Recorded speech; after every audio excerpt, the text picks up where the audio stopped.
I want to welcome everyone. This is session one of the policy track of this year's Iowa Ideas Conference. My name is Randy Evans, and I'll be your moderator this morning. I want to thank ITC Midwest, which is the presenting sponsor for the Iowa Ideas Conference. I also want to tip my hat to the Cedar Rapids Gazette for its leadership in sponsoring and organizing these solution-oriented events, which are now in their 7th year. All of the Iowa Ideas sessions have closed captioning available. All sessions are being recorded, so you can go back and replay this session, or you can watch other sessions you might miss today or tomorrow. You, our audience members, are an important part of Iowa Ideas, so we encourage you to submit your questions in the chat box, and we will try to address as many as time allows. Our session this morning is on the importance of media literacy. The challenge all of us face every day is separating fact from fiction. But with changes in the media landscape and advances with the internet and social media, with deliberate disinformation campaigns, and with new technology that makes it possible for people to produce realistic looking fake photographs and video, all of these show why media literacy is such a crucial skill for everyone and for our democracy. We hope you come away from this morning's session with a better understanding of how you can be a more literate consumer of media. Our three panelists are an impressive bunch. As I introduce each of them, I will ask them to give us a brief snapshot of their work in the area of media literacy. Our first is Michelle Chula-Lipkin, who is Executive Director of the National Association of News Media Literacy in New York City. Michelle? Hi, Randy. Thank you so much. I'm just going to tweak that. We are the National Association for Media Literacy Education, and we are a national organization that is committed to advancing media literacy around the country and the world. We're a membership organization, the largest one of its kind around the globe. We do conferences. We host U.S. Media Literacy Week. We run a National Media Literacy Alliance of teacher organizations, and we spend much of our time amplifying the work of our members and our partners, some of who are here with us today. So our mission is really broad, and it's really to see media literacy be an essential part of life and an essential skill in the world today. So I'm really excited to be here for this conversation. Thank you, Michelle. Our next panelist is Melissa Tully, who is the director of the School of Journalism and Mass Communication at the University of Iowa. Melissa? Hi, everyone. Yes, I am director and professor at the University of Iowa, and I'm so happy to be here and to be with Michelle and Shaylin. My research is in the area of news literacy, and particularly thinking about ways to help audiences become stronger and more critical news consumers, and thinking about that for everyone, not just students in K through 12 or higher ed, but how can we encourage news literate behaviors and media consumption more broadly. Thank you, Melissa. And our third panelist is Shaylin Farnsworth, who is the Senior Director of Education Partnership Policy at the News Literacy Project. Shaylin? Thank you so much. It's a pleasure to be here. Shaylin Farnsworth, and I am, as you said, the Director of Strategy for partnerships here at NLP. The News Literacy Project is an education nonpartisan nonprofit that is based out of Washington, D.C. All of our employees are remote, but I actually reside in Conrad, Iowa. So I am coming to you live from Iowa, although our organization has a home base in D.C. And the News Literacy Project creates free education resources for schools, for teachers to use with students, but also for the general public. So I'm excited to be here and share everything that we've been up to at NLP and how to help build that future founded on facts. Thank you. So my question for each of you to get us started is, if you were to sit down with your parents or your next door neighbor, how would you explain to them why they should care about news literacy? Michelle, why don't you start us? Well, I think that the way that I always frame it is that we live in a media saturated world, and media messages impact all of us all the time. And there's no escaping it. And there's no one immune to it, right? Media messages are everywhere. And so when I think about media literacy, I think about preparing all learners, preparing all citizens to navigate the media saturated messages that we're all swimming in. So when I speak to someone that might not be in our space, someone that might be new to media literacy, is I always talk about it in terms of what does it mean to be a literate citizen in today's world. You know, for a long time, being literate within the print space was sufficient, right? That we could read an author through print, but clearly those skills are no longer sufficient to navigate this really complicated information ecosystem that we are in. So to me, it's just asking someone, what does it mean to be literate today? And we define media literacy as the ability to access, analyze, evaluate, create, and act using all forms of communication.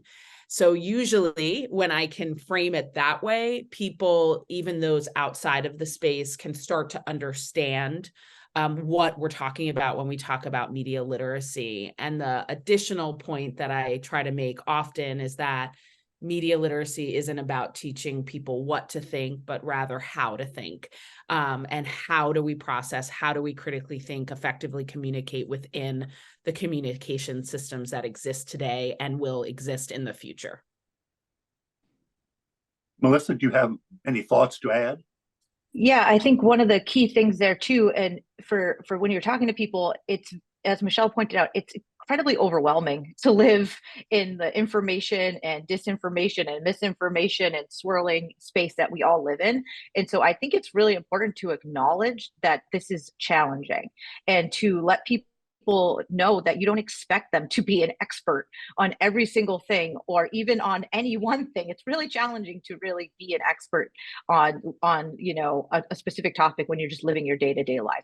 So I always like to make sure people understand that I don't expect them to have read 10 news stories about each topic of the day. And so just acknowledging that it's a challenge, and that with the digital environment, part of it being a challenge is actually built into the system. And I think we can talk more about that later. So it's not you, it's the whole system. And so I think starting from that, and then what I like to talk to people about is ask them about something that they do care about. It doesn't matter if it's a super serious, news topic or a less serious topic, but something that they care about, and get them to think about the way they learn about that thing. What strategies do they employ? What sites do they trust? What sources do they trust? How do they vet information in that space? And if you start with something bite-sized that people care about, I think it's much more manageable for them to see that they can do this kind of work. And then oftentimes, I do talk about this with my parents and other people. We find little tips and tricks like on social media or other things that they can apply immediately.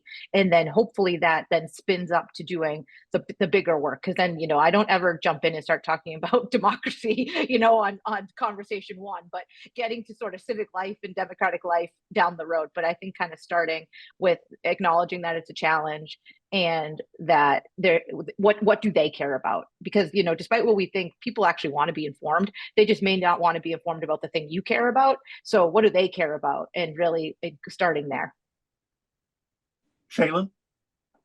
Yeah, a couple things I would like to add. First, when you talk about news literacy, a lot of people are confused about what exactly that means. So at the News Literacy Project, we feel that it's boiled down to three things. First, it's the ability to determine the credibility of news and information, both of which Michelle and Melissa touched upon. It's also the understanding to recognize the standards of fact-based journalism. And that is something especially young people get confused on with all of these influencers, blogs, other social media platform. They don't realize that journalists in the field have a set of standards which they follow in their career, in their profession. And it's someone far different different than an influencer that they see on TikTok. And finally, they understand what to know, what to share, what to trust, and what to act on. So kind of what Michelle spoke about, we teach people how to think about the news information that they consume, that they encounter, but not what to think about a particular source, issue, idea. So it's really how to use those skills, as Melissa was talking about, tips and techniques that they can use across platforms, across types, and they can make their decisions on an informed understanding of the issue or topic. So really developing that healthy skepticism, but not toppling over into cynicism is extremely important. So Randy, I was just gonna add, can I add something and echo what something Melissa said that I think is so important, is like, this is so hard for everyone. It's so hard. Like, even, I'm trying to sift through, I mean, I know we're kind of watching the news right now and just sifting through all the information that's like coming out of Israel and that part of the world right now. And I feel like I'm a media literacy educator. I do this every single day and I'm struggling so much. And so I think that's such an important point, that there's like a human part of this, that like, this is really, really hard stuff to navigate and stuff to understand. And the more forgiving and like empathetic we can be to each other, and with how long, like with how slow these skills can take to build, I think the better we're all going to be. So I just wanted to thank Melissa for making that point.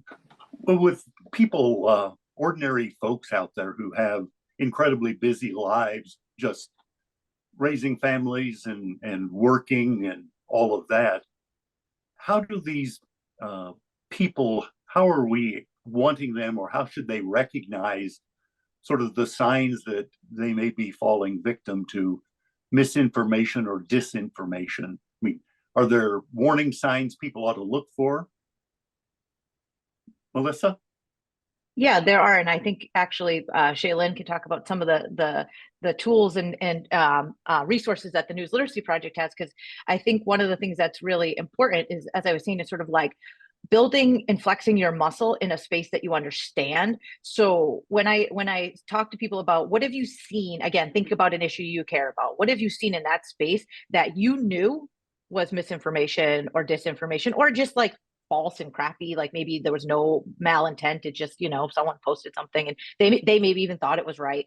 And people can usually tell you, oh, like the post was all weird, like there was a ton of typos and like weird capitalizations, and the link went to a weird website, or it kind of looked like it was from a news source but not really. So there's things like that still do happen, kind of basic, like does it look like a professional website or not? But of course those things are easy to fake. But the other things that you can look for are who's actually being used as a source. If you read something and there's not a single source in there, or a citation or a reference, that's probably not a good sign, especially if it's being presented as quote unquote fact. And then the thing I also like people to think about is, how did it make you feel? Did it make you mad immediately? Did it make you feel you got that feeling in your chest? If that happens, there's probably something going on. It's probably not fully on the up and up. So one of the things that I think is important is to take that moment. We're all inclined, and this is true of everybody, it takes a lot of discipline. We're all inclined to comment or post or reshare or whatever. And turns out you're not actually helping if you do that.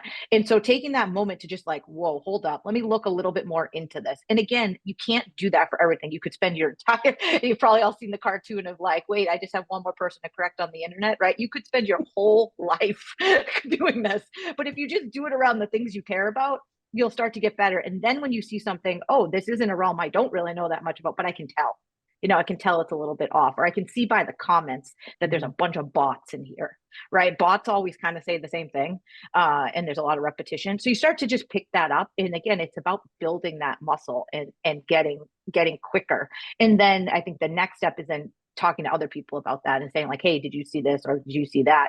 And getting more and more folks involved. And we can talk about what it means to correct misinformation or do those kinds of things. That's like a second level skill. And so how do we kind of get there? Yeah, I would agree.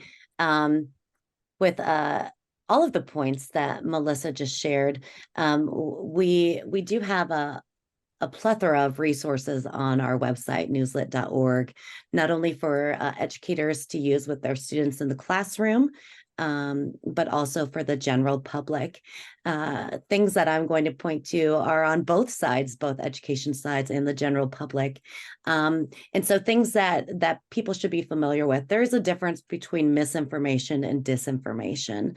Disinformation is set forth to create harm, to mislead, to misinform. So it's done so intentionally. Where misinformation might be a Facebook post that my mother shares, not wanting to do harm on people, but shares it unknowingly that it's full of errors.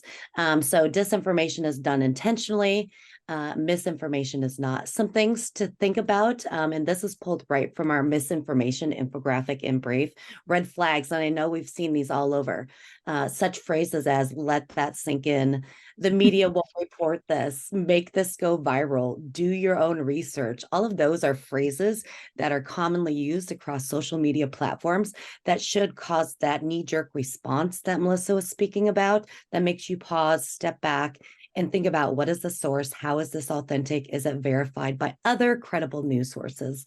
Other things that are very easy to manipulate would be t-shirts, signs, logos.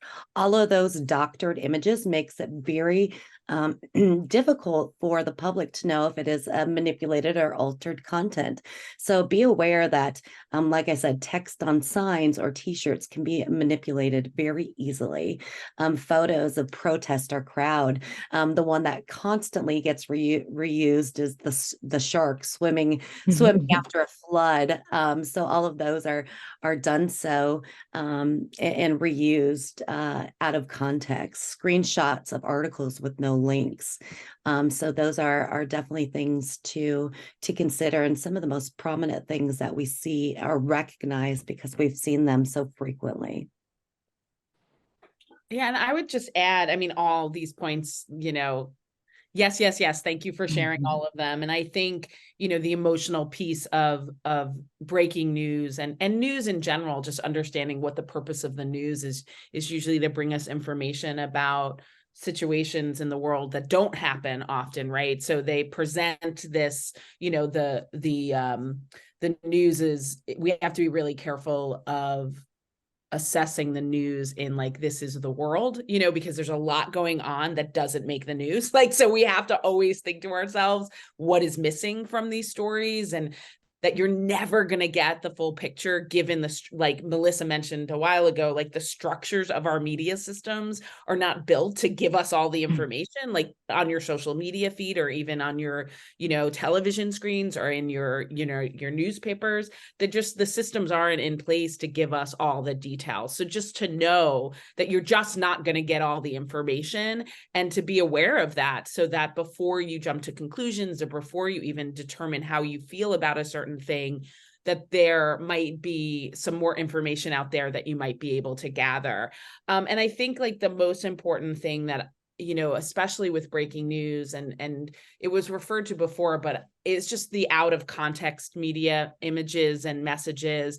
It's just that oftentimes, we are just misunderstanding what we're seeing. And the issue is, they are real photos, they are real videos. They're just not related to what they're being associated with at the time. And so I think we have to make an assumption as news consumers from this point forward that this is what happens when breaking news happens, when big stories happen, is the system is flooded with inaccurate information, with disinformation, with not up-to-date information. And we just have to recognize that that's going to be part of news consumption process. That at the beginning, we're not going to know everything, and we need to be careful. Like, we need to build that into our process of understanding the news, which is why like the work that Melissa and Shaylin are doing is so important, because we need everyone to understand that that's what happens.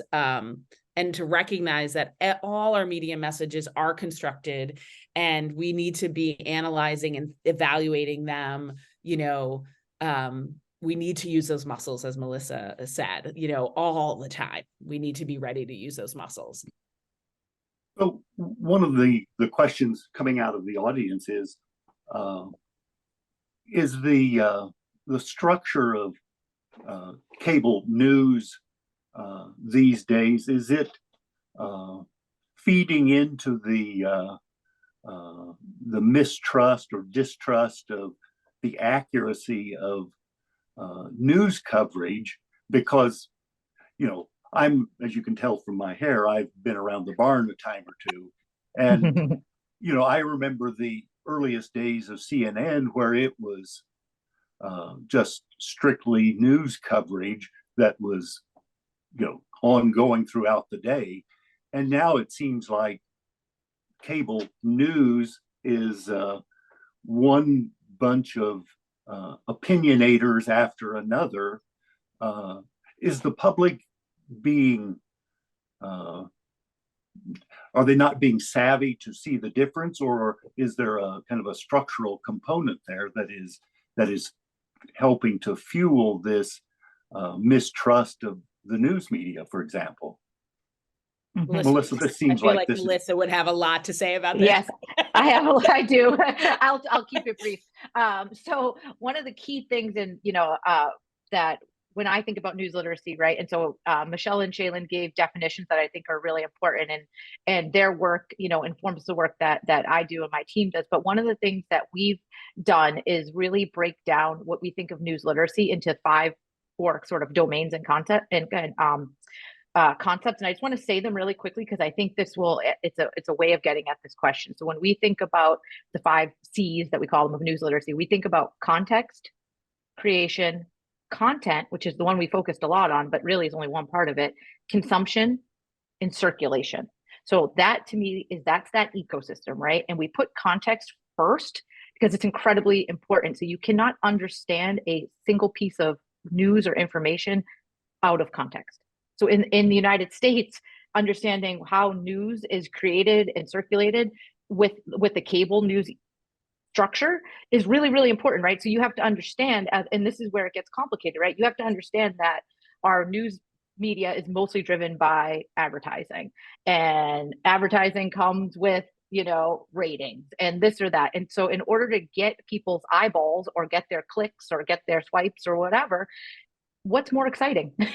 People fighting and calling it news, or people sharing just straight up, here's the lead and the nut graph and the 3 quotes and whatever. So I think it's important that we, again, to go back to that idea, it's not just like I could be the savviest person on earth, and in fact I am pretty savvy, but I can still get caught in these situations because the system is designed to try to suck me in, keep my attention so I can consume every ad that's put in front of me, and making me emotional is a way to do that, right? So we know that anger is an emotion that keeps people coming back. There's a reason that hate watch is a term, right? We do things out of all kinds of reasons. And so I think that cable news has just realized, that in order to get the eyeballs, you can't just read the headlines all day. So then if we know that, what does that mean when we talk to people about that? That means that when you're watching that, you are actually watching opinion or commentary. It doesn't mean you can't get useful information out of there, but you have to be able to discern that those people and on most cable networks have a very clear position, whether or not they want to say it. And so that's up to you to determine that and understand that. And then that sort of trickles down to all kinds of content, right? So the bias just exists. We all have biases, and sort of how much is it there, and how explicit is it? And so I don't think that it necessarily threatens people's media literacy. I think it's an opportunity to engage with people and say, hey, listen, if you're just like mainlining cable news, you're actually probably not informed. And we actually know that. There's data. So in my world, we do a lot of research on that. We know that people who consume a lot of cable news, partisan news particularly, are less informed because they're actually not getting information. They're getting a lot of opinion. And so think if you know that and you can sort of say, yeah, I like that. I like hearing so-and-so's opinion. That's fine. But know that that's not just information. And so maybe you need to supplement that with some other information. And I think understanding how advertising works, understanding how algorithms work, how these companies are, they are for-profit companies, the vast majority of them. their interest is not you, it's in their bottom line. Right. Money, money is, we can't avoid capitalism in this conversation. And so to make sure that people get that, and then we can say, what can you do within that system? Right. You're just one actor within this large system. So I think it's really, really critical that people even just have that basic kind of understanding of media infrastructure and structures in the United States. It's different in other countries. So I'll just leave it at the US context. I mean, Shaylin, why don't you, because I'll have stuff to say no matter what you do. So my challenge is just keeping my mouth shut. So why don't you go? One thing I would add is there is a large discussion about accountability, from these organizations, from the different platforms, and the accountability to make sure that the content that they're sharing is true and not disinformation. So that's something that we discuss a lot internally, as well as on different panels, how much accountability is currently there for news organizations, for platforms, and what it should look like for the general public. I would say that, I made a decision X amount of years ago, probably a decade now, to not have cable news on in my home ever. And the reasons that I chose that as a news consumer was I didn't feel as if I was getting information that would be helpful for me. And for me as a news consumer, a lot of my news consumption is about tone, right? Is the way that the news is delivered. And I think that any of us that watch even 10 minutes of one of the cable news channels understand that the tone is very emotional. It's for all those reasons that Melissa said.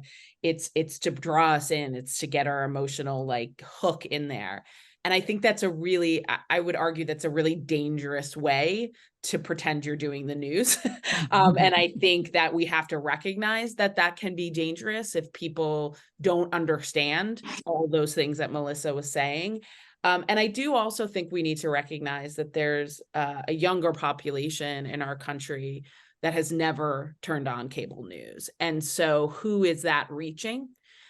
Because you can maybe find one 20-year-old that has turned on cable news, but you won't find 10 in a room, and so I think that it's also a system that is being threatened because of the way younger people are consuming news. So I think all those things about the economy, like the economics of it and getting our eyeballs, all that stuff is heightened because of the changes in the news system.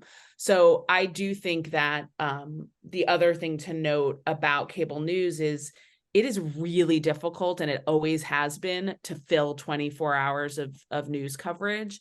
And I would say the most dangerous thing about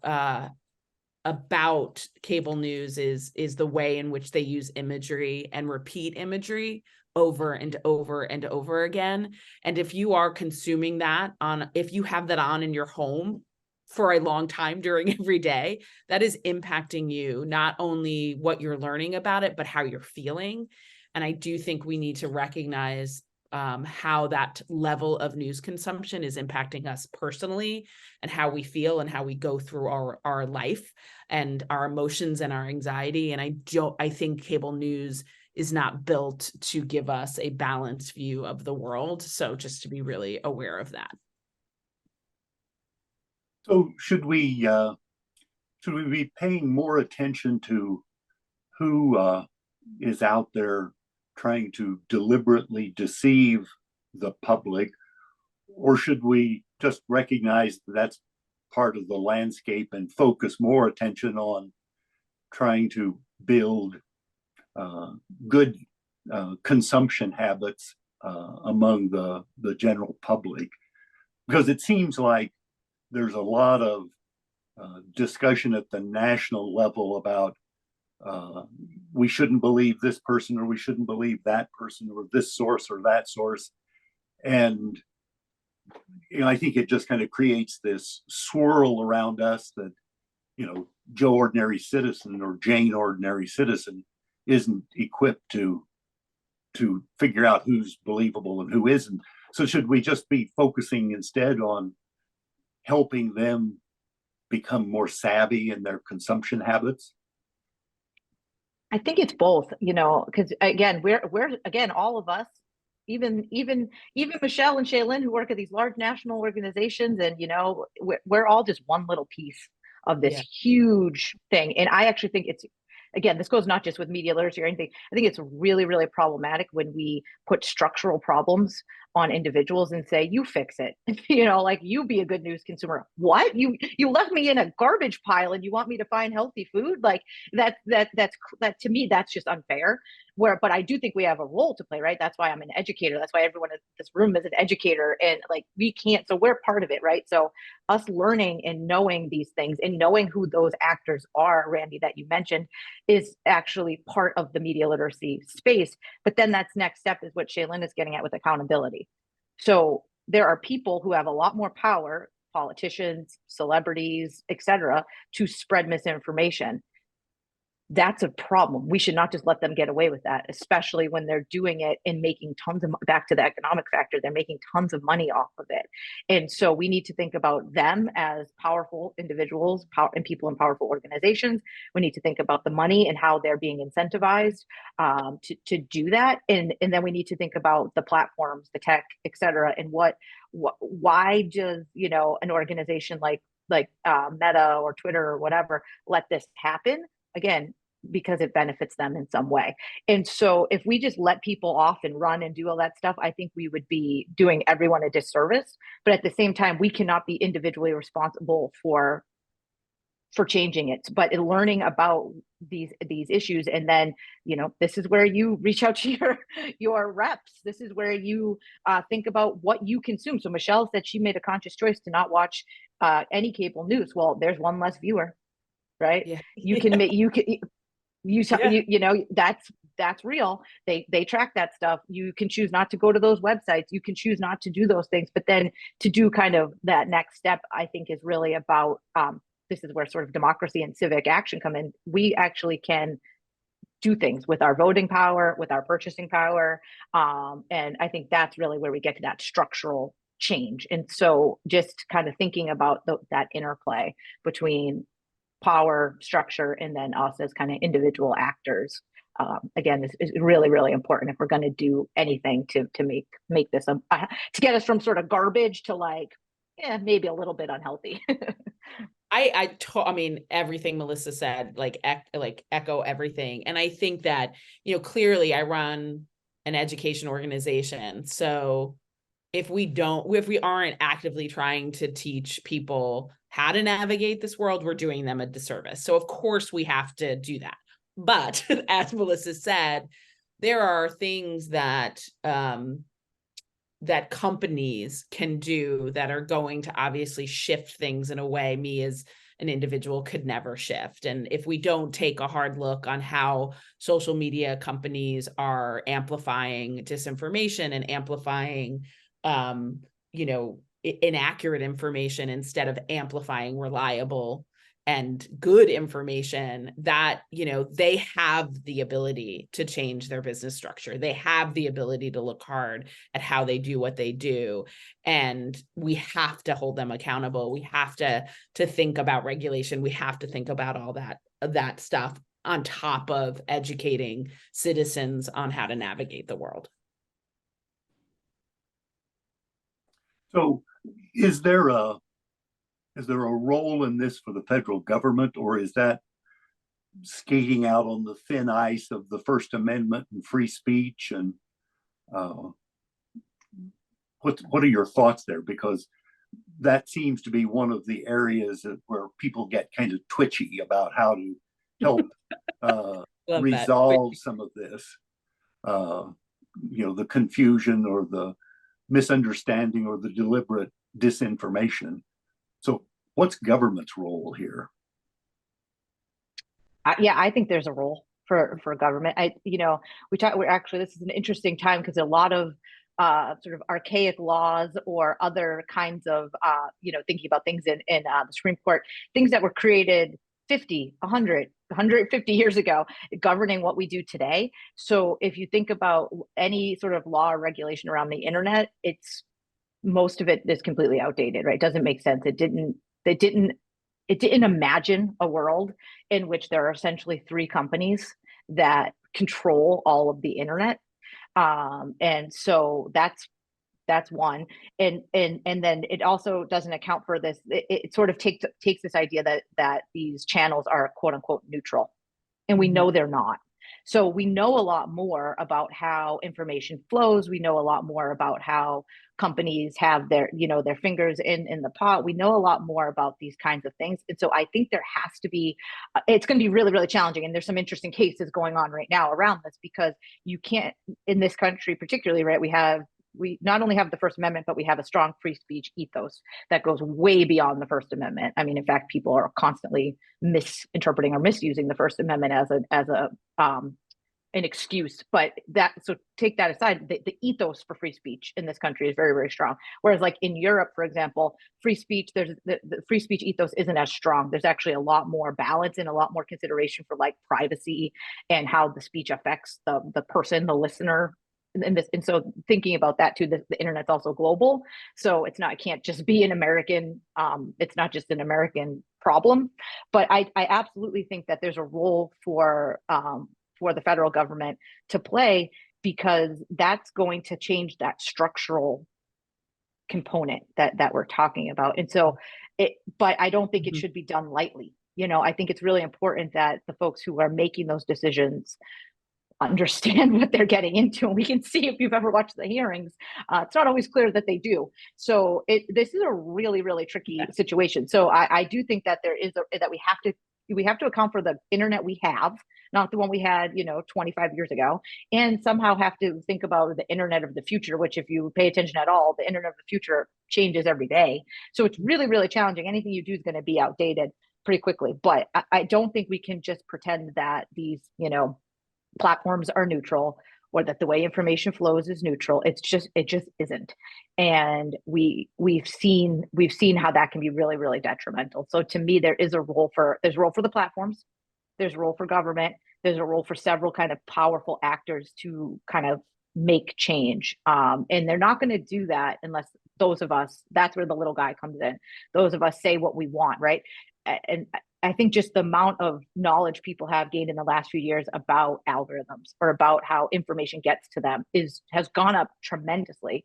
And so as people learn more about, and this is part of where we come in, right? As people become more news literate or media literate or have algorithmic literacy, they can start to say, hey, I don't like that. I don't want to live in a world where that's how my information gets to me. And then they can start making that change. So to me, it's all interconnected.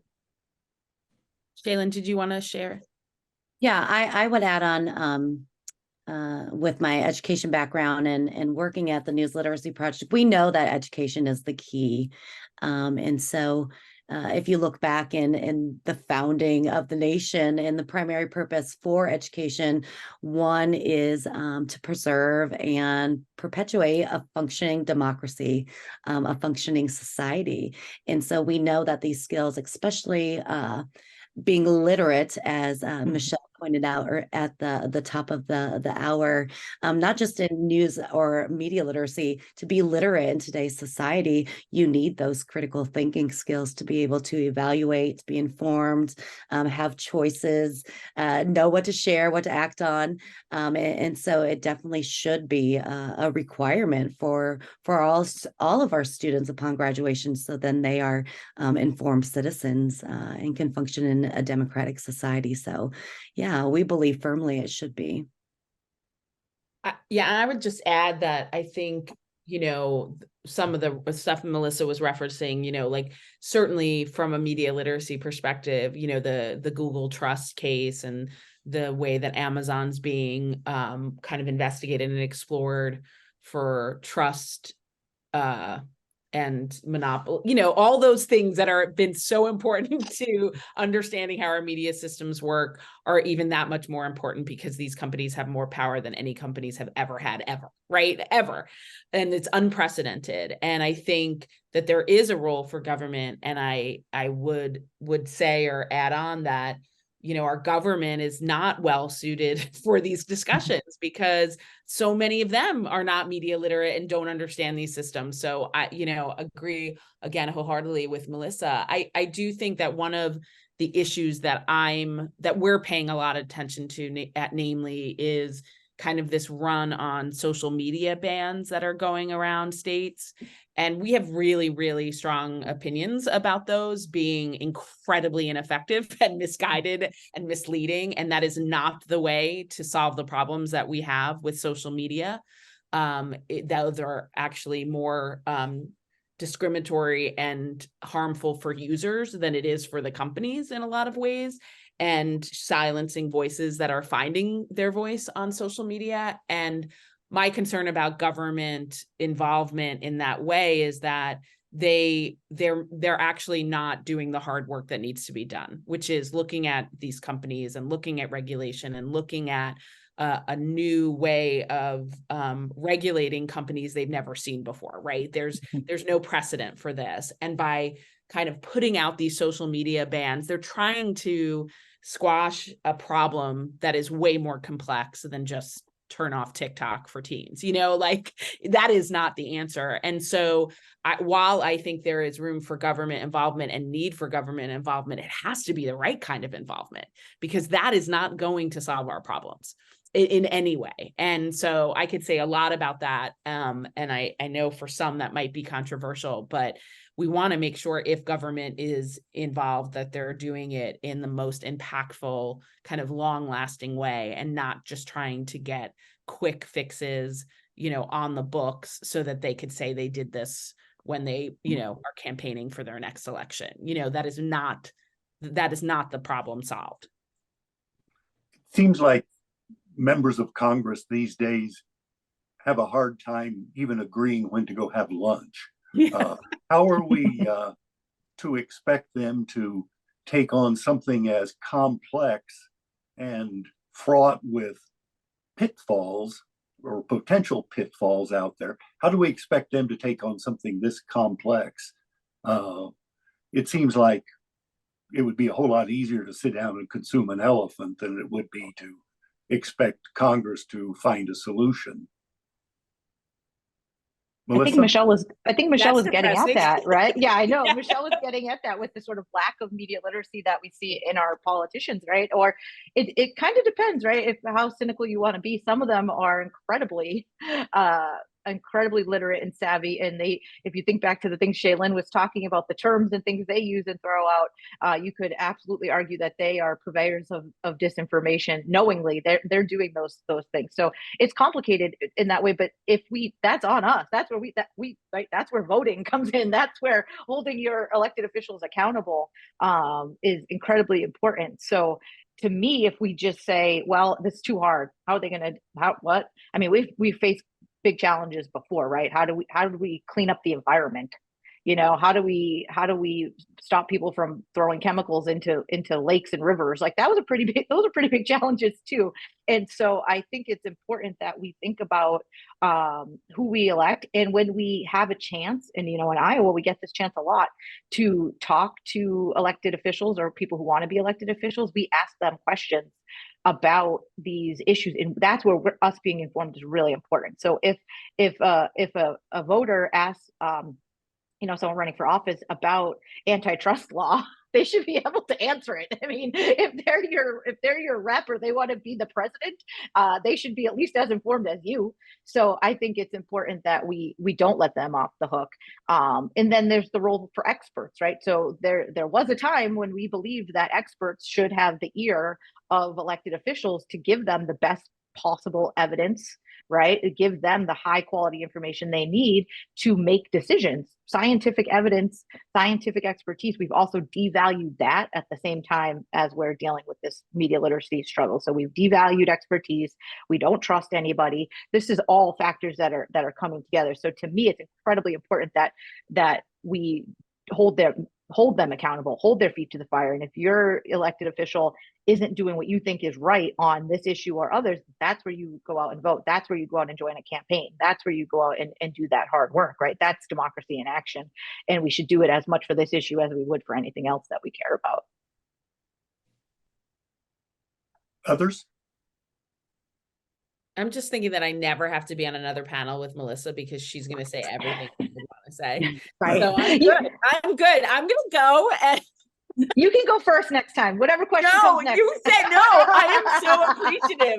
I'm so appreciative. I love it. I love it. Everything Melissa says. That's my answer. So you're going to get yourself in trouble. Yeah. So, I mean, it appears from my perch that there are growing numbers of what I would call ordinary citizens who are deliberately choosing to avoid consuming news and information because they see either the problem being so large, or they are so turned off by the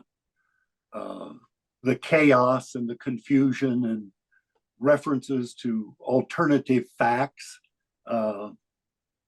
So how big of a concern is that to the three of you who spend your careers paying attention to these kinds of things? Or am I just being a worrywart? Well, I think that one of the things, I thought you were going to ask a different question. Interestingly enough, I thought you were going to ask about, people kind of being kind of, what's the word I'm looking for? Just embracing this disinformation or these, false alternative facts. Sorry, I'm losing my words. This is why Melissa should go first. And that, how do we get them out of that cycle? But I think that it's my thoughts on that. And the question you asked is that I think that we don't pay enough attention to why people interact with media the way that they do and why people believe what they believe, right? And that we have really done a great job in kind of talking about culturally, how do I believe what I believe? Like we have done, and some of the work News Literacy Project is the reason for that. But that is one step to a larger process, which is why, as humans, do we seek out filter bubbles? Do we avoid information that we don't agree with? Why do facts not change our minds? There is like real brain science around these things. This is not, oh, they're not paying attention, or, oh, those people are just, they're so ignorant that they believe that. It is not that, and we have a really difficult time understanding why people behave the way that they do, because again, we want things to fall into very clean, binary buckets. Like, no, this is the fact and this is not fact, when so much of information is somewhere in between, and human beings and our brain function is not binary, right? We're complicated people that have a lot of, cognitive processes at work at any time. And so I think my response to that question is just, we have to do a better job of understanding that, not only identifying, false information and knowing where to get accurate information. Of course, that's important, but why does my neighbor believe that? Why does every conversation that I have with them have to be about convincing them they're wrong? As opposed to, can we talk about our different information, ecosystems, and where you're getting your information, where I'm getting mine, and how interesting it is that we are coming up with different information. Obviously, there's extreme scenarios that deserve more intervention, but in general, when we disagree with people, we need to have a different approach to why they believe what they believe. I'm not sure if that answers your question, but it answered the question that I thought you were going to ask. I hope that's okay.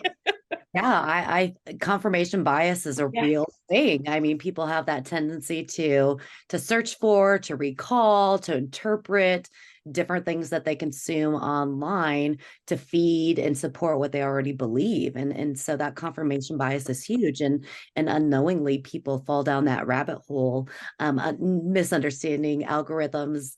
I'm not into the brain science. I'm sure Melissa can pull out some research, but I do know we spend a lot of time creating resources around confirmation confirmation bias and how it is pulling people down, like I said, these rabbit holes of confirming and finding things that confirm what they believe. And I also think it's very interesting what we're seeing young people do. For a while, it was open platforms, and now we're seeing young people not believing anything. So they've kind of toppled over into that cynicism. And so, how can we provide them the skills so they become skeptics and not cynics? But also their social media use, they're becoming more closed. So they have small private groups, they're locked accounts. The newest thing that is happening on Snapchat, and I don't know if you've heard this, but like universities and schools have graduating classes with Snapchat stories that they just automatically pile these young people into. So it's very interesting time to see not only with adults, but also young people and their beliefs on their consumption of information and how they're treating their platforms and kind of making a separate space for themselves. Yeah, just real quick on the sort of research on this, I think it is really, there is actually brain science research, but there's also just sort of more traditional social science research with experiments and other things. We see lots. So confirmation bias is the one that we've tended to talk about a lot in the political partisan space, because it actually, in some ways, it gives us an easy answer, but it's not the only reason, right? So as Michelle said, there's lots of reasons. And so there's a whole body of research and interest in news avoidance. Why do people actively avoid news? And if you just think about yourself, you probably would come up with lots of reasons that are actually supported by the research and theory. People are burned out, right? There's like way too much going on, and and they have limited mental capacity. There's burnout. There's that information overload is still very real. Fatigue in terms of like compassion fatigue, and like if you're constantly consuming, like if you turn on the news right now, as Michelle was talking about earlier, and you consume news about the ongoing war, it is absolutely draining and devastating. And we're already living in a world where mental health issues are our own personal mental health issues, right? All of this stuff interacts. So people aren't just avoiding the news because they're lazy and they don't care, as Michelle was saying. Right? There's so many reasons. And then when they do find something that aligns with them, or that makes them happy, or that makes them mad, or whatever, that's where it starts to boop, boop, boop, right? And so I think that's where we can kind of see these interacting elements. And that's again where the structure comes in, because it's not just your decision. The algorithms feed you content based on what you've done, and sometimes you don't even know what you've done, because now it's so savvy where you think, oh yeah, of course I clicked that. Yeah, no, it knows how long you've had the page up. It knows where you're kind of lurking. And so I don't think that we can just say people do X. People are in a system where X is being sort of and our brains are part of this as well. So I think it's so complicated to think why people do or do not consume news, or how news gets to them. There's also a perception, it's called the news finds me perception. People think they do get news because they think it's just going to come, like it's just going to appear on Twitter or Facebook or whatever, and we know that's not true. And we know there's actually very disparate news ecosystems. Like I see a lot of news in my social media because I consume a lot of news. If I didn't consume a lot of news, I wouldn't see a lot of news. So there's also a disparity in what we see. And so these are kind of all those factors going together. And when you talk to people and actually ask them about why they do or do not consume certain things, it gets very, very complicated very, very quickly. And so for us to think about those strategies that will work kind of broadly, but also recognize that there are very specific sort of brain things going on that we need to recognize. One of the things, and I've been a professional news consumer for more than 50 years. And one of the things that just scares the bejesus out of me is the technological capabilities these days to, it used to be, you could doctor a photograph and take somebody off the Kremlin wall who's fallen in disfavor in Moscow. But now, with the capability that is all too easy, it appears, to create videos that are, it appears to be that old white-haired guy from Des Moines who's moving his mouth and saying things that he never would have dreamed about. How is the busy citizen out there going to figure out what is what is real and what is fake. Well, I think that I'm going to say the reason that I can sleep at night, because I get that fear, is that just like there's all of this progress on like technological advances, there's also a lot of really, really smart people that are working on this question, right? There's a lot of people that are working on this question. Like, how will we navigate a kind of synthetic ecosystem of information? And so I feel knowing that is as robust a conversation, like how do we solve this problem, than just being aware of the problem. It makes me feel really good about that, right? Really smart people are on it. But I think that is one of the reasons that the question might not be, how do I know if this is real or fake? That ultimately we want people to understand information on a deeper level than that anyway, right? That the question might ultimately not be, what is this real or fake, but is more like, why am I seeing this? What is this information? Where did this information originate from? How can I verify where it came from? Where did it start? How did it end up in my feed? Like, those questions are going to be the questions we need to start asking, because ultimately it might not that it's irrelevant, because clearly, again, we want to be able to determine a deep fake versus, legitimate video. But I do think that question is already limiting us in understanding media and information. And I think we have to be willing to ask more nuanced questions about what we're consuming. So is this a matter of seeing things that, it suggests to us that this is a big dramatic change from what somebody would actually be saying, and so we ought to be doing our own research to provide some sort of verification to ourselves, as opposed to simply accepting at face value? Mm-hmm. Well, we should never be accepting media messages at face value. Like, there's always there's always manipulation. There's always human beings trying to get us to feel something or buy something or think something, right? It's not just in our news, it's in our advertising, it's in our entertainment media. So we should always be discerning and asking questions. And like, I'll go back to what Melissa said about using those muscles. Like, we have to interact with information in a more curious, skeptical way than simply like, is this true or not? Because even if it's not, then we should still understand why it ended up in our feed. That's probably more important. Like, who sent this to me? Why did this? What are they doing? So I'll stop talking, but I do think that we need to just be we need to start with different questions so that we can have a deeper understanding. Shaylin? Yeah, I would agree with everything Michelle just spoke to. Not only why is this showing up on my feed, but also understanding that there's going to be advancements, especially in mis and disinformation and manipulation, and it's going to take both a machine and human element. And how can I have these different questions that I ask myself, build these habits of mind that will allow me to understand not only is what I'm seeing real, is what I'm seeing true, and also why is this showing up on my algorithm? How did it end up there? What sort of actions did I take to have this pop up and be fed to me? Well, unfortunately, the clock is not being accommodating this morning. Our time is running out. I want to thank Michelle and Shaylin and Melissa for joining us. I want to thank ITC Midwest, and I especially want to thank the Gazette for making today's events possible. And I want to thank all of you for participating. The next Iowa Ideas session in the policy track begins in 5 minutes, and the topic is public land ownership in Iowa and why it matters.